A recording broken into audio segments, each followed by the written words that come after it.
Hello. Hello. हा जय भीम. जय बोला.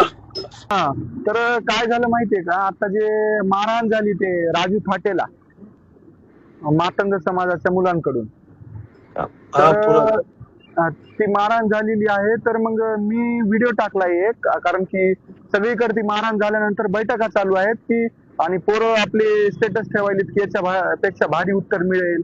म्हणजे वाद वाढत चाललेला आहे, याला फुल स्टॉप कुठंच नाहीये. त्या अनुषंगाने मी सोशल मीडियाला एक पोस्ट टाकली की बाबा महापुरुष कोणतेही असो त्यांचा अपमान नाही झाला पाहिजे आणि त्यांच्याबद्दल आपण वक्तव्य नाही केले पाहिजे. आपण एवढे मोठे नाहीत, त्यामुळे त्यांनी वक्तव्य केले म्हणून त्यांना चोप बसलाय समाजाकडून. असं वक्तव्य कोणी नाही केलं पाहिजे, असा व्हिडिओ टाकलाय मी. तर व्हिडिओ टाकला म्हणून हे जे परभणीची कृती समिती आहे, जी आंदोलन केली होती, ते सगळे माझ्या घरी गेले आणि आईला दमदाटी करत होते. ते आपल्या माणसाला मारले आणि ते व्हिडिओ टाकायला लागलाय, त्याला आम्ही दाखवू, असं करू तसं करू. तर त्या संदर्भात त्यामुळे मी तुम्हाला फोन केला. हा बरं, मी पण व्हिडिओ टाकतो की असं कोणा करू नका म्हणून. काय म्हणले चालेल. साहेब? मी पण असं हे टाकतो, आव्हान करतो हा हा की बाबा आपसामध्ये तणाव वाढवू नका म्हणून.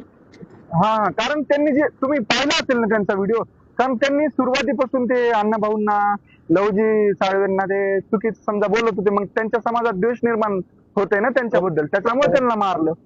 आणि ते बरोबर. कोणत्याही रील्सला गाणं वगैरे टाकतात, बांगो बांगो मांगो मांगो मांगो, असं कोणालाही आपण डिवचलं नाही पाहिजे. त्यामुळे त्याला मारले आणि तो चुकीचं वक्तव्य करतोय नेहमी, हो हो त्याच्यामुळे बरोबर. त्याला मारले. मग असे हो. आंबेडकरवादी असू शकतात का असे लोक? नाही नाही, तेच काही जणांनी उगाच वाद वाढवण्याचे प्रयत्न केलेत. हा हा असं झालंय ते. हम्म. आणि मी एक सुशिक्षित विद्यार्थी आहे साहेब.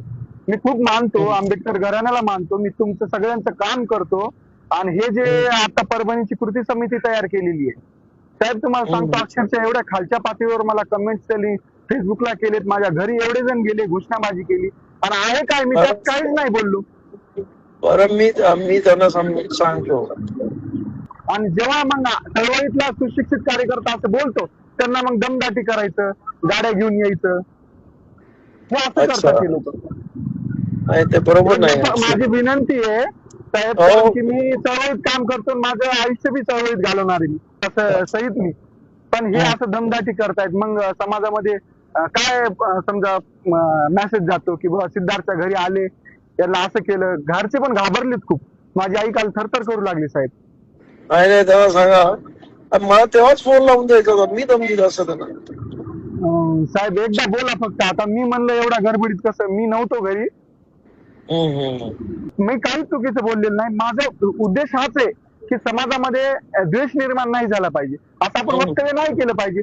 मग मातंग समाजाचे असो का बौद्ध समाजाचे असो, बरोबर आहे. ठीक. आपण भूमिका चांगली घेतली पाहिजे ना. आपण आंबेडकरवादी आहेत, बाबासाहेबांच्या विचारावर चालतो, मग असे शब्द नाही वापरले पाहिजे इतरांच्या महापुरुषाबद्दल.